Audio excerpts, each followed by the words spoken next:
Pathogen host இடையே எந்த மாதிரியான ஒரு இன்டராக்ஷன் நடக்குது, what kind of reactions takes place in between the pathogen and the host. So நீங்க ஏற்கனவே பார்த்துருக்கீங்க எப்படி வந்து நோய் உருவாகுது அப்படின்னு. ஸோ செலுத்துதல், உட்புகுதல் அப்படிங்கிற நம்ம பார்த்தோம் இல்லையா. ஸோ அது வந்து வேறுபடுது, ஒவ்வொரு பேத்தோஜனுக்கும் வேறுபடுது.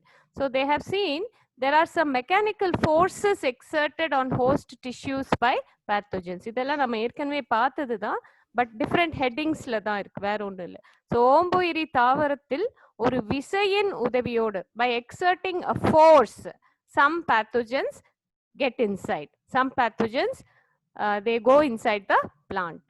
ஓகே, ஸோ அதை வந்து எப்படின்னு பார்த்தோம்னா, நார்மலி பாக்டீரியாவாகட்டும், பாக்டீரியா வைரஸ் எல்லாம் வந்து மிக சிறியதா இருக்கும், அளவுல வந்து கொஞ்சம் சிறியதா இருக்கும். ஸோ ஈஸியா நேரடியாக இலை துளைகள் வழியாவோ இயற்கை துளைகள் வழியாவோ they can go inside the plant, viruses and bacteria. But viruses, so பாக்டீரியாவுக்கு வந்து உள்ள போகிறதுக்கு, தாவரத்துக்குள்ள நுழையறதுக்கு it doesn't need to exert any force. ஏதோ ஒரு விசை, மெக்கானிக்கல் ஃபோர்ஸ் வந்து தேவை கிடையாது, அப்படியே விழுந்துரும், உள்ள துளைகள் மூலமாக உள்ளே விழுந்துடும். பட் வைரஸஸ் வந்து it can enter through the stomata also, but it has to be injected by some insect. So அது வந்து வைரஸஸ் வந்து நேரடியாக விசையை உபயோகித்து தாவரத்தின் நுழைவதில்லை. ஒரு பூச்சி வந்து அது தாவரத்தை கடிக்கும் பொழுதோ, இல்லை அந்த பூச்சியின் மவுத் பார்ட்ஸ்ன்னு சொல்றோம் இல்லையா, ஸ்டைலட், அது வந்து தாவரத்துக்குள் கூர்மையாக இன்ஜெக்ட் பண்ணும்போது தான் வைரஸ் வந்து செல் சாற்றுக்குள் நுழைகிறது. So that's why they say viruses are usually introduced directly through the plant cells by insect. wounding site, ஏதாவது ஒரு காயங்கள் மூலமாகவோ இந்த வைரஸஸ் வந்து உள்ளே புகுந்து விடுகின்றன. ஆனால் பூஞ்சைகள் பார்த்தீங்கன்னா, ஃபஞ்சை பார்த்தீங்கன்னா, they have to exert a force to enter inside. ஏன்னா பூஞ்சைகள் வந்து கொஞ்சம் அளவுல பெரியவை. பூஞ்சை வித்துகள், ஸ்போர்ஸ்ன்னு சொல்றோம் இல்லையா, they are quite big in size. They cannot fall directly. சில பூஞ்சைகளின் வித்துகள் சிறியதா இருக்கலாம், டைரக்டா விழுந்து விடலாம், சிராய்ப்புகளின் மூலம் உள்ளே போகலாம். பட் பெரும்பாலும் fungal spores are slightly larger in size. So most of the fungi which enter the plant, they exert a force to enter. ஏதோ ஒரு விசை தேவைப்படுகிறது, ஒரு அழுத்தம் தேவைப்படுகிறது. அதுதான் நான் சொன்னேன் இல்லையா, வித்துகள் வந்து இலைகளின் மேல் விழும்போது they germinate, முளைக்கும். முளைத்த அந்த முளை குழாயின் நுனி பகுதி வந்து கொஞ்சம் தட்டையா இருக்கும், ஃபிளாட்டா இருக்கும். அதுக்கு அப்ரிசோரியம் அப்படின்னு பேரு. இந்த அப்ரிசோரியமுடைய நுனி பகுதி வந்து கூர்மையான ஒரு ஊசி போன்ற உட்செலுத்தும் கருவின்னு சொல்றோம், பெனெட்ரேஷன் பெக். அதன் மூலமாக இலையை துளைத்து கொண்டு, that means it is exerting a force to enter inside. So இலையை துளைத்து கொண்டு அந்த புரோட்டோபிளாசம், ஃபங்கல் புரோட்டோபிளாசம் வந்து தாவர செல்லுக்குள்ள நுழையும். So that is how fungi enter into the plant. They use a mechanical force by producing organelles organs like apresorium and penetration peg. So இது வந்து ஒரு வகையான இன்ட்ராக்ஷன். எப்படி வந்து ஹோஸ்ட்டுக்கும் பாரசைட்டுக்கும் உள்ளே நுழைவதற்கான வினை மாதிரி நிலைகள் அப்படின்னு சொல்லுவோம். So some of the pathogens, they produce some chemical weapons அப்படின்னு சொல்றாங்க. That is, சில ரசாயன மூலக்கூறுகளின் உதவியோடு they get inside, they penetrate inside. So பொதுவாக வந்து இயற்கை துளைகள், இது பூஞ்சைகளால் உருவாக்கப்பட்ட செயற்கை துளைகள், இதன் மூலமாக உள்ளே நுழையும். ஸோ முதல்ல இந்த பூஞ்சைகள், இந்த தொற்று கிருமிகள் வந்து தாவரத்தின் மேல் பரப்பில் இருக்கும் பொழுதே, some of the what to say pathogens, mostly fungi, they produce an enzyme called hydrolytic enzyme. இந்த ஹைட்ரோலைட்டிக் என்சைம்னா ஒரு பொதுவான ஒரு நொதி. இது வந்து சிதைவுறு நொதி அப்படின்னு பேர், ஹைட்ரோலைட்டிக் என்சைம். லைட்டிக்னாலே சிதைவுறுதல் அப்படின்னு அர்த்தம். Okay, so they produce certain hydrolytic enzymes which are secreted by the pathogens. Okay, and இது என்ன ஆகும்னா சில சமயம் வந்து ஹோஸ்ட் அந்த பேத்தோஜன் வந்து ஒரு வேதிப்பொருளை தயாரித்து சுரக்கும், வெளியே சுரக்கும். இதன் எதிர்வினையாக சில சமயம் இந்த ஓம்புயிரி தாவரமே இந்த சிதைவுறும் நொதிகளை தயாரித்து வெளியிடும். So it is an interaction actually. இந்த பூஞ்சையின் வேதிப்பொருளால் ஊக்குவிக்கப்பட்டு சில வலிமையற்ற தாவரங்கள், இந்த சசெப்டபிள் பிளான்ட்ஸ் சொல்றோம் இல்லையா, சில வலிமையற்ற தாவரங்கள் தானாகவே இந்த ஹைட்ரோலைட்டிக் என்சைம்ஸை உருவாக்க தொடங்கும். So this is called interaction. Host pathogen தொற்றின் ஐ மீன் வேதிப்பொருட்களின் இதுவால் ஊக்குவிக்கப்பட்டு ஓம்புயிரி தாவரமே வந்து ஹைட்ரோலைட்டிக் சிதைவுறும் நொதிகளை தயாரித்து விடும். ஸோ இது வந்து வலிமையற்ற தாவரமாக இருக்கும், சசெப்டபிள் பிளான்ட்ஸ் மோஸ்ட்லி. ஸோ மெயின் இந்த ரசாயனங்களை உருவாக்குகின்றன. சில தொற்றுகள் சிதைவுறு நொதிகளை உற்பத்தி செய்கின்றன. இந்த நொதிகளின் வெளிப்பாட்டால் இதற்கு எதிர்வினையாக தாவரங்களும் சில வேதிப்பொருட்களை வெளிப்படுத்துகின்றன. ஸோ நேரடியாகவோ மறைமுகமாகவோ இவ்வேதிப்பொருட்களின் வினைகளாகவே நோய்கள் உருவாக்குகின்றன. ஸோ இந்த சிதைவுறும் நொதிகளின் மூலம் இந்த தாவர செல்கள், தாவர பகுதிகள் தளர்வடைந்து நோய் தொற்று உள்ளே போவதற்கு ஒரு பாதையை வகுத்து கொடுக்கின்றன. ஸோ இதுல என்ன சொல்றாங்க அப்படின்னா, கெமிக்கல்ஸ், எந்த மாதிரி கெமிக்கல்ஸ்னா நொதிகள் இருக்கு, நஞ்சுகள் இருக்கு, நச்சு பொருட்கள்னு சொல்றோம், டாக்ஸின்ஸ் அப்படின்னு சொல்லுவோம். அப்புறம் தாவர வளர்ச்சி சீரமைப்பான்கள் அப்படின்னு சொல்றோம், ஹார்மோன்ஸ் அப்படின்னு ஜென்ரலா நம்ம டேர்ம் சொல்லுவோம். தாவர வளர்ச்சி சீரமைப்பான்கள்னா growth ஹார்மோன்ஸ். அப்புறம் பாலிசாக்கரைட்ஸ், சில பல்கூட்டு சர்க்கரைகள் அப்படிங்கிற சில வேதிப்பொருட்களை இந்த தாவரம் தொற்று இவைகளின் இடைவினைகளாக உற்பத்தி செய்யப்படுகின்றன. So we can see first one is நச்சு பொருள், நஞ்சுகளின் செயல்பாடுகள், எந்த மாதிரியான நஞ்சுகள் உருவாக்கப்படுகின்றன. ஸோ நார்மலி நஞ்சுகள் வந்து இந்த தொற்றுக்களால் வெளிப்படுகின்ற சுரக்கப்படுகின்ற சில வேதிப்பொருட்களாக இருக்கின்றன. Toxins are produced by the pathogens. Okay, they interfere with the permeability of the membrane. That is, அவை வெளியே சுரப்பதால் அந்த ஓம்புயிரி தாவரத்தின் செல் சவ்வு ஆனது சிதைவுறுகிறது. அதன் அந்த பெர்மியபிலிட்டின்னு சொல்லுவோம் இல்லையா, இந்த தளர்வடைந்து துளைகள் உருவாகின்றன. செல் மெம்பரேன் வந்து கம்ப்ளீட்டா இருந்தாதான் செல் வந்து சாகாம இருக்கும். ஸோ த பெர்மியபிலிட்டி வந்து ஊடுருவல் தன்மையை வந்து சிதைவுறுகிறது. செல் சவ்வின் ஊடுருவல் தன்மை வந்து சிதைவுறுகிறது. So the cell becomes collapses, it collapses ன்னு சொல்லுவோம். ஸோ அதான் நஞ்சு பொருட்கள் தாவர புரோட்டோபிளாஸ்டுகளை சிதைவுற செய்கின்றன. That is how it affects the plant. So இந்த even growth regulators exert a hormonal effect. இப்போ நஞ்சு பொருளோட சேர்ந்து இந்த வளர்ச்சி சீரமைப்பான்கள் சொல்லுவோம் இல்லையா, growth regulators, hormones, they also affect the cells. So என்ன பண்ணும் அப்படின்னா, இவைகள் வந்து ஒரு தாவர செல்லை வந்து அதிகமா பெருக்கமடைய செய்யறது. சில ஹைப்பர் பிளாசியான்னு சொல்றோம் இல்லையா, ஹைப்பர் பிளாசியா, ஹைப்பர் ட்ராஃபி, இந்த சிம்டம்ஸ்லாம் நம்ம பார்த்தோம் ஃபர்ஸ்ட் கிளாஸ்ல.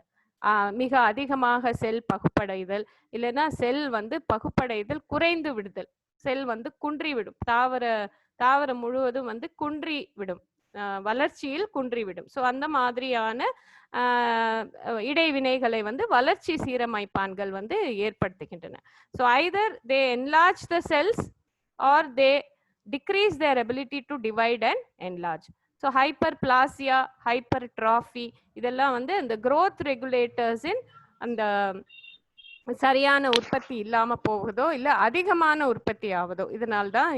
So this is also important thing to which I mean plays a role in creating the disease.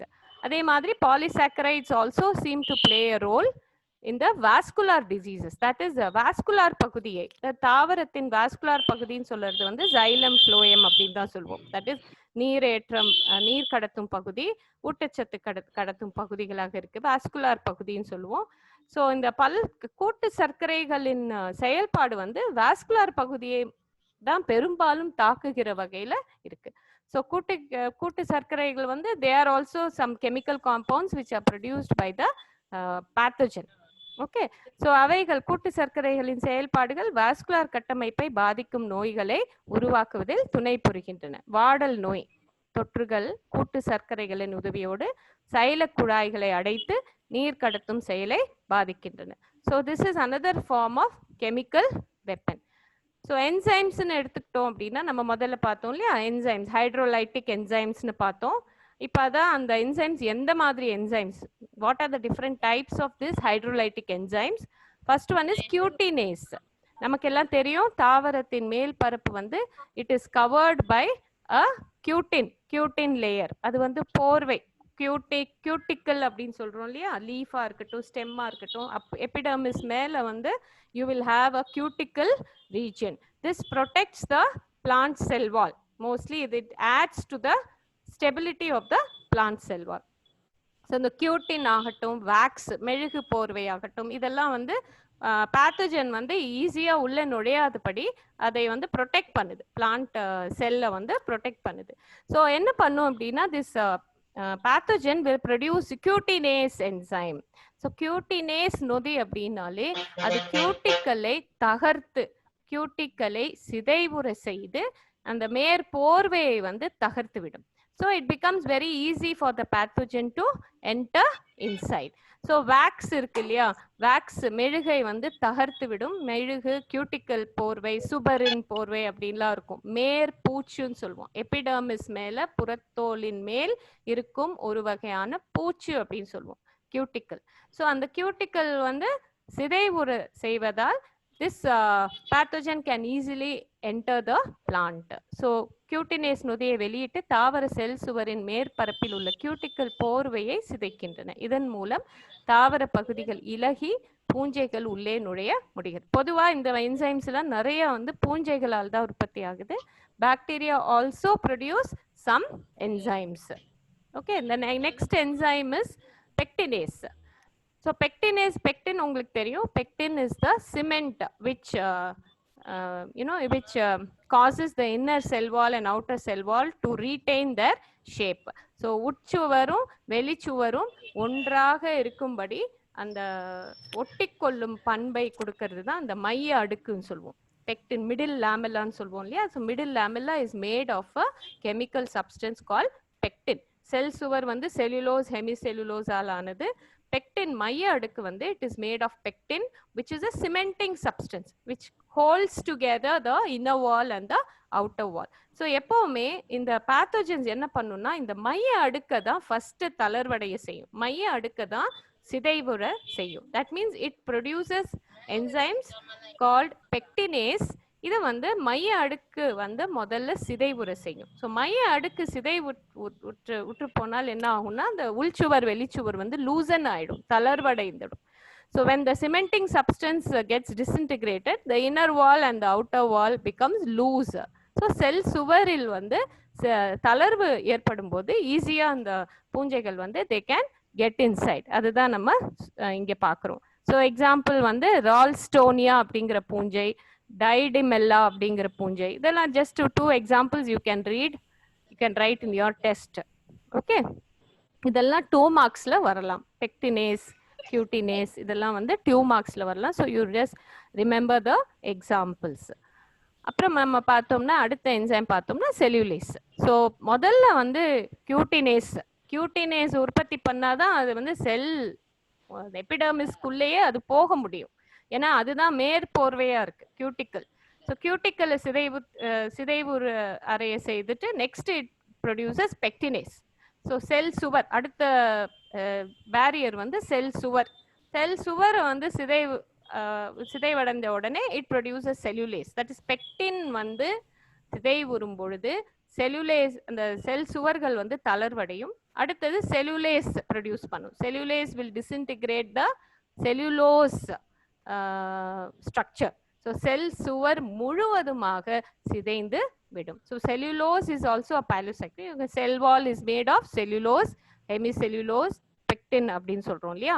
So pectin முதல்ல சிதைவுறும், அப்புறம் cellulose will get disintegrated. Some of the pathogens they produce another group of enzymes called hemicellulases அப்படின்னு. So cellulase produce பண்ணாலே plant cell சுவர் வந்து சிதைந்துடும். Okay, so இந்த பூஞ்சை வகைகள் வந்து சாப்ரோஃபிட்டிக் ஃபஞ்சைன்னு சொல்றோம். தட் இஸ் மக்குண்ணிகளாக திகழும் சில பூஞ்சை வகைகள். And some kind of bacteria also, மக்குண்ணிகளாக செயல்புறும் பாக்டீரியாக்களும் வந்து இந்த செல்லுலேஸ் நொதியை மிக அதிகமான அளவில் வந்து சுரக்கும் தன்மை உடையவை. ஸோ தே வில் செல் சுவரின் மூலப்பொருளான செல்லுலோஸை சிதைவுற காரணமாக இருக்கின்றன. So first it will produce cutinase, then pectinase, then cellulase. அந்த ஆர்டர்ல தான் ஹைட்ரோலைட்டிக் என்சைம்ஸ் வந்து உற்பத்தியாகி வெளிப்படும். ஓகே, ஸோ இந்த எல்லாமே வந்து தொற்றுகள் உட்புகுதலுக்கு வழிவகுக்கின்றன. ஸோ உட்செலுத்தி விடும், மேலே வந்து மேல் பரப்பில் அந்த பூஞ்சைகளோ பாக்டீரியாக்களோ வந்து ஒட்டி கொள்ளும் பொழுது அடுத்த நிலை, நோயாக்கத்தின் அடுத்த நிலையான உட்புகுதல், ஓகே, பெனட்ரேஷனுக்கு they produce these enzymes, cutinase, pectinase and cellulase. So இந்த 3 நொதிகள் ஒன்றின் பின் ஒன்றாக வெளிப்படும் பொழுது the pathogen easily gains entrance into the plant cell. Okay, so next வந்து நம்ம பார்த்தது வந்து நச்சு பொருட்கள், மைக்ரோபியல் டாக்ஸின்ஸ் அப்படின்னு சொல்றோம். So what are toxins? Toxins are metabolites that are produced by the invading microorganisms and act directly on the host protoplast, seriously damaging or killing the cells of the plant. So நச்சு பொருட்கள் வந்து இந்த உள்ளே நுழைந்து விட்டது, உள்ளே நுழைந்த இந்த என்சைம்ஸ் எல்லாம் யூஸ் பண்ணி உள்ளே நுழைஞ்சாச்சு. உள்ளே நுழைஞ்ச உடனே அந்த ஓம்புயிரியின் புரோட்டோபிளாஸ்டை வந்து அழித்து விடும். ஓகே, அது ஊட்டச்சத்தை வந்து கம்ப்ளீட்டா உறிஞ்சுக்கும், அது ஹோஸ்ட் செல் புரோட்டோபிளாஸ்டை வந்து அழித்து விடும். சில தொற்று கிருமிகள் நச்சு பொருட்களை உதவியோடு அழிக்கின்றன. Okay, so these are all necrotrophic interaction. நம்ம பார்த்தோம் இல்லையா, நெக்ரோட்ராஃபிக் இன்ட்ராக்ஷன், தட் இஸ் உள்ளே நுழையக்கூடிய அந்த தொற்று அந்த தாவர செல்களை உடனடியாக அழித்துவிடும். நெக்ரோட்ராஃபிக், தாவர செல்கள் வந்து இறந்து விடும் இதன் விளைவாக. ஏன்னா புரோட்டோபிளாஸ்ட் சிதைவுறு புற்றப்புறம் தாவர செல்கள் உயிர் வாழவே முடியாது. So these are the interactions of necrotrophic pathogens. Okay, so இந்த நச்சுகள் வந்து பெரும்பாலான தாவரங்களை தாக்க வல்லதாக இருக்கிறது. மேலும் சில நச்சுகள் குறிப்பிட்ட தாவரங்களையே தாக்கும் வல்லமையாக இருக்கு. இங்க வந்து நம்ம 2 இது பார்க்கணும். One is specific host, one is நான் ஸ்பெசிபிக் ஹோஸ்ட். சில தொற்றுகள் வந்து எந்த தாவரத்தையும் தாக்கக்கூடியதா இருக்கும், நான் ஸ்பெசிபிக்கா இருக்கும், குறிப்பிட்ட தாவரத்தை தான் தாக்கக்கூடியதுன்னு சொல்ல முடியாது. ஓகே, சம் பேத்தோஜன்ஸ் வில், இப்போ ஃபார் எக்ஸாம்பிள் ஹெல்மின்தோஸ்போரியம்னு ஒரு ஃபங்கஸ் இருக்கு. இது வந்து ரைஸையும் தாக்கும், கீழே வளர்கிற பிற புல்களையும் தாக்கும். Other grasses also it will attack.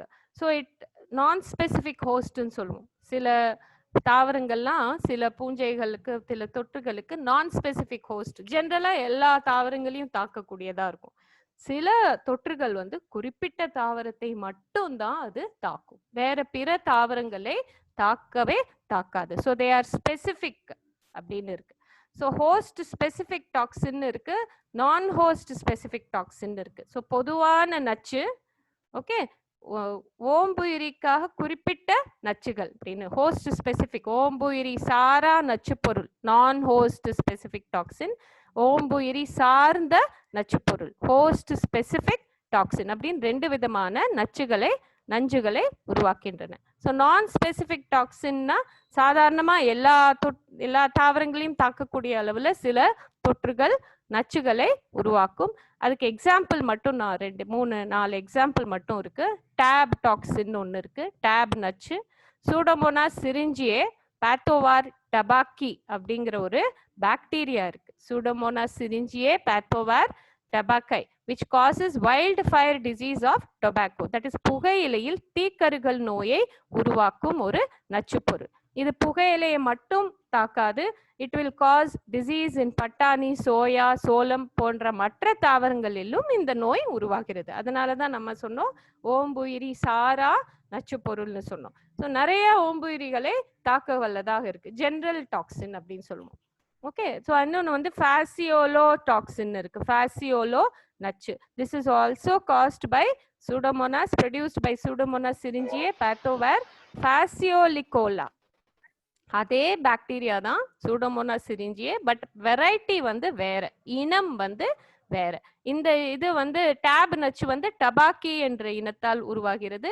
பாசியோலா நச்சு வந்து பாசியோலிகோலா என்ற இனத்தின் வெளிப்பாடாக இருக்கு. ஸோ இந்த பாக்டீரியா தொற்று வந்து it produces hollow blight நோய். Okay, it produces hollow blight நோய் of bean and some other legumes. So மற்ற தாவரங்களிலும் இது நோயை உருவாக்கியது. ஸோ சர்க்கோஸ்போரின் அப்படிங்கிறது இன்னொரு நச்சு. சர்க்கோஸ்போரா என்ற பூஞ்சையால் உருவாக்குது. தட் இஸ் இந்த கடலை வேர்க்கடலை வேர்ல leaf spot in groundnut அப்படின்னு இலைப்புள்ளி வேர்க்கடலையில் இலைப்புள்ளி நோய் நிறைய பேர் பார்த்துருப்பீங்க. இலைப்புள்ளி நோயை உருவாக்கக்கூடிய ஒரு பூஞ்சை சர்க்கோஸ்போரா ஸ்பீஷீஸ். ஸோ இந்த சர்க்கோஸ்போரா பூஞ்சை வந்து இந்த சர்க்கோஸ்போரின் என்ற நச்சு உருவாக்குகிறது. வேர்க்கடலை, சோளம், ஜினியா மற்ற தாவரங்களிலும் இந்த இலைப்புள்ளி நோயை உருவாக்குது. ஸோ இது வந்து ஓம்புயிரி சாரா நச்சு பொருள்ல வரும். Non host specific toxin. Example tab toxin, phaseolotoxin, cercosporin toxin அப்படின்னு இருக்கு. அது host specific or host selective toxin இன்னொன்று இருக்கு. தட் இஸ் ஓம்புயிரி சார்ந்த அல்லது குறிப்பிட்ட ஓம்புயிரியே தாக்கும் நச்சு பொருள். ஸோ சில தொற்றுகள் வந்து ஒரு குறிப்பிட்ட ஓம்புயிரியை மட்டும்தான் தாக்கும், எல்லாம் நிறைய தாவரங்களை தாக்காது. ஸோ அந்த மாதிரி சில டாக்ஸின்ஸ் பார்த்தீங்கன்னா விக்டோரின் நச்சு, டி நச்சு, ஹெச்சி நச்சுன்னு சில எக்ஸாம்பிள்ஸ் ஞாபகம் வச்சுக்கோங்க. ஸோ விக்டோரின் டாக்ஸின் வந்து it is produce by the fungus Cochliobolus victoriae அப்படிங்கிற ஒரு பூஞ்சை இருக்கு. This fungus infects oats plant. Susceptible oat படிச்சிருப்பீங்க, தெரியும் இல்லையா? ஓட்ஸும் ஒரு தானிய பொருள் தான். ஓட்ஸ் தானியம் அப்படின்னு சொல்லுவோம்.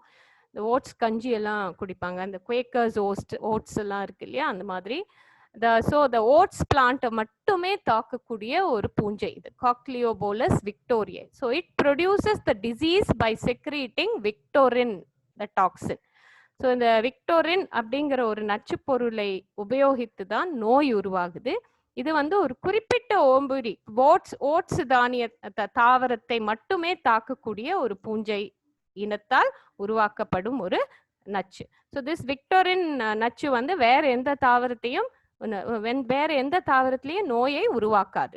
அதே மாதிரி டி டாக்ஸின் அதே காக்லியோபோலஸ் தான், but the species is heterostrophus. Cochliobolus heterostrophus அப்படிங்கிற ஒரு பூஞ்சை டி வகையால், the variety is called T, அதனால தான் டி டாக்ஸின் பேர். அதுக்கு இனம் நிறைய இனங்கள் இருக்கு. ஸோ ஒவ்வொரு பேரினம் சிற்றினத்துக்கும் நிறைய இனங்கள் இருக்கு. ஸோ இது டி இனத்தால் உருவாக்கப்படுவதால் இதற்கு டி டாக்ஸின் அப்படின்னு பேரு. ஸோ இது வந்து குறிப்பிட்ட ஒரு தாவரமான சோள தாவரத்துல தான் இலை கருகல் நோயை உருவாக்குகிறது. It produces leaf flight in corn leaf flight அப்படின்னு சொல்லுவோம். அதே மாதிரி ஹெச்சி டாக்ஸின் ஒன்று இருக்கு. இட் இஸ் ப்ரொடியூஸ் பை காக்லியோபோலஸ் கார்போனம் அப்படிங்கிற ஒரு ஸ்பீஷீஸ். ஸோ இதுல இருக்கக்கூடிய ஒரு வெரைட்டி ரேஸ் 1 அப்படின்னு இருக்கு. இந்த ரேஸ் 1 மட்டும் இந்த நச்சை உருவாக்கும். ஸோ காக்லியோபோலஸ் கார்போனம் இனம் 1ஆல் சுரக்கப்பட்டு சோளத்தில் கதிர் கருகல் நோயை உருவாக்குகிறது. ஸோ சோளத்திலேயே வந்து நிறைய different types of diseases are there which are caused by specific pathogens. ஒரு குறிப்பிட்ட தொற்று மட்டுமே இந்த நோயை உருவாக்க முடிகிறது. So how they produce? By producing specific toxins. So இந்த நச்சு பொருட்களால் இந்த நோயை உருவாக்குகின்றன. So these are some examples of host specific or host selective toxins. Then we have growth regulators. நம்ம பார்த்திருப்போம், இந்த வளர் சீரமைப்பான்களின் அந்த கான்சென்ட்ரேஷன் வந்து மாறுபடும் போதுதான் இந்த கட்டிகள் தோன்றுகின்றன, அந்த வளர்ச்சி குன்றுகிறது. டுவார்ஃப், ரொசெட்டிங், டுவார்ஃபிங் இதெல்லாம் நம்ம படிச்சிருக்கோம். ஸோ இதெல்லாமே வந்து இந்த வளர் சீரமைப்பான்கள் வந்து கட்டுப்படுத்தப்படாத பொழுது இந்த நோய்கள் வந்து வெளிப்படுகின்றன. ஸோ ஆக்சின், சைட்டோகைனின்லாம் நம்ம பார்த்துருக்கோம். ஆக்சின் இஸ் தாவரங்களில் இயற்கையாக சுரக்கப்படும் இது வளர் hormones found naturally in the plant as indolactic acid. So if it is sometimes if the pathogen is growing inside the plant, this hormone level goes up very much, very high. Increased levels will be seen in some plants. which is induced by fungi, bacteria, viruses. So தொற்று கிருமிகளால் தாக்கப்பட்ட தாவர பாகம் வந்து அபரிமிதமான auxin அளவை வந்து increase பண்ணும், ரொம்ப ஜாஸ்தி ஆக்கிடும். அந்த நோய் தொற்றுக்காரனின் ஊக்குவிப்பால் வந்து மிகையாக சுரக்கப்பட்டு ஒழுங்கற்ற செல் பகுப்பை ஊக்குவிடுகிறது. ஸோ கட்டிகள் வந்து இதனால தான் உருவாகுது. ஸோ உஸ்டிலாகோ மேடிஸ் ஸ்மட் பார்த்தோம் இல்லையா, கார்ன் ஸ்மட் பார்த்தோம். This pathogen produces increased levels of auxin. So இந்த pathogens உஸ்டிலாகோ மேடிஸின் தாக்கத்தால் அந்த மேய்ஸ் சோள கதிர்கள்ல வந்து ஆக்சினின் அளவு வந்து ரொம்ப அதிகமாக ஆகி அதனாலதான் அந்த கட்டிகள் வந்து தோன்றுகின்றன. அதே மாதிரி சைட்டோகைனின், ரோடோகாக்கஸ் ஃபேஷியன்ஸ் அப்படிங்கிற ஒரு பாக்டீரியா வந்து பீன்ஸ் தாவரத்துல வந்து நோயை தாக்கும் பொழுது இந்த சைட்டோகைனின் உற்பத்தி அதிகப்படுத்தி வேர் கட்டி நோயை தோற்றுவிக்கிறது. It produces gall disease. Okay, so சில சமயம் வந்து கிளப் ரூட் கால் அப்படின்னு சொல்லுவோம். சில இனங்கள்ல லீஃபி கால், இலைகளில் கட்டிகள் தோன்றும். சில தாவரங்கள்ல வேர்களில் கட்டிகள் தோன்றும். So you just have to remember one example. So other hormones பார்த்தீங்கன்னா ஜிபரெலின், எத்திலின் அப்படிங்கிற வேற சில ஹார்மோன்ஸ் இருக்கு. ஜிபரெலின் பார்த்தீங்கன்னா இந்த நோய் தொற்றின் தாக்கத்தின் எதிர்வினையாக இந்த தாவரங்கள் வந்து ஜிபரெலின் ஹார்மோனை ரொம்ப அதிகமாக சுரக்க ஆரம்பிக்கும். ஸோ இது எப்போ பார்த்தாங்கன்னா இந்த அரிசியில வந்து முட்டாள் நாற்று, தட் இஸ் ஃபூலிஷ் சீட்லிங் டிசீஸ்ன்னு சொல்லுவோம். சில தாவரங்கள் பார்த்தா ரொம்ப நீளமாக வளரும். பொதுவாகவே நேச்சுரலாக இல்லாமல் சில தாவரங்கள் பார்த்தீங்கன்னா சில கட்டங்களில் பார்த்தீங்கன்னா it will be very very long, it will grow very long. They will not produce any flowers, fruits எதுவுமே ப்ரொடியூஸ் பண்ணாது. ஆனால் பயங்கரமாக நீளமாக வளர்ந்து கொண்டே போகும். So this is called foolish seedling disease அப்படின்னு சொல்லுவோம். இது அரிசியில தான் முதல்ல கண்டுபிடிச்சாங்க. ஸோ அந்த மாதிரி பாதித்த தாவரங்களை வந்து ஆராய்ச்சி பண்ணும்போது they found very high amount of gibberellins in such plants. So Gibberella fujikuroi அப்படிங்கிற ஒரு பூஞ்சை வந்து தாக்கப்பட்டிருக்குன்னு கண்டுபிடிச்சாங்க. ஸோ இந்த பூஞ்சை வந்து தாக்கினதால் இந்த ஜிபரெலின் ப்ரொடக்ஷன் வந்து ரொம்ப அதிகமா இருந்ததால இந்த பேத்தோஜன் தொற்றுக்கு பேரே வந்து ஜிபரெல்லா ஃபியூஜிகோரைன்னு வச்சாங்க. So based on the amount of gibberellin which was found in the plant, they named the pathogen as Gibberella fugicori. So much taller, they grew much taller than healthy plants. So ஆரோக்கியமான அரிசி நாற்றுகளை compare பண்ணும்போது இந்த பூஞ்சை தாக்கிய நாற்றுகள் மிக மிக நீண்டதாக வளர ஆரம்பிச்சதுன்னு. அப்புறம் எத்திலின் அப்படிங்கிறது இன்னொரு ஹார்மோன். அதே ரால்ஸ்டோனியா சொலனேசியாரம் அப்படிங்கிற ஒரு பூஞ்சையால் தாக்கப்பட்ட வாழை தாவரத்தில் அதிக அளவில் எத்திலின் என்ற ஹார்மோன் சுரந்ததை பார்த்தாங்க. எத்திலின் ஹார்மோன் வந்து it is a ripening hormone. Normally வந்து பழுக்கும்